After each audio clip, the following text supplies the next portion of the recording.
This is an urgent message that you need to hear at this moment.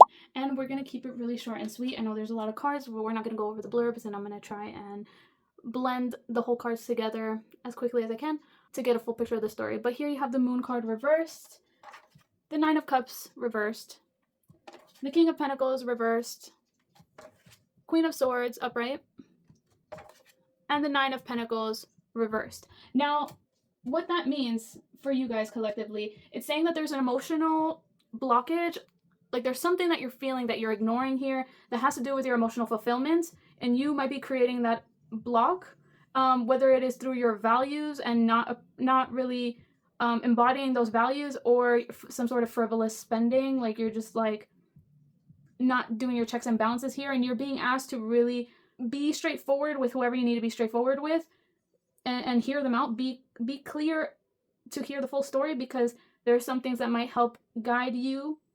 There's some things that might help guide you and aid you in your direction in life. And there could be some message here about like some sort of dependency here, whether it's you or another person. Step into divine timing, release the inner criticism, and face control issues.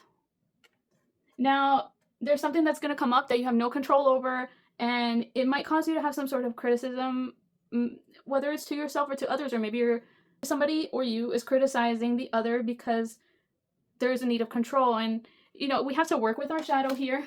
This is the card of like, you know, needing to nourish the shadow, which is very in line with the releasing inner criticism, because once we do release this inner criticism, we're going to be having some sort of opportunity come up here. But maybe in releasing this inner criticism, we have to face our fear in some way, and this has to do with a wound, given that whenever I see a key, I think of Chiron, and Chiron is the wounded healer.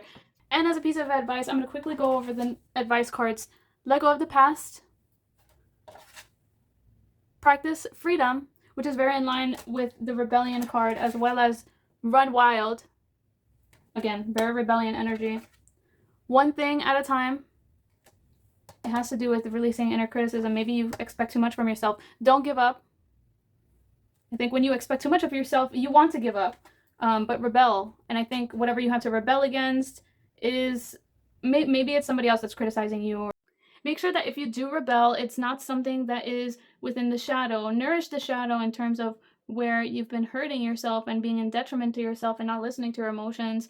And maybe it's this person or situation that's causing you to ignore your emotions and your inner intuition that you need to rebel against. But this is not a rebellion in a way that is to control other people. I think it's more of what you're in control within yourself of. Here's the next card. You can pause to read,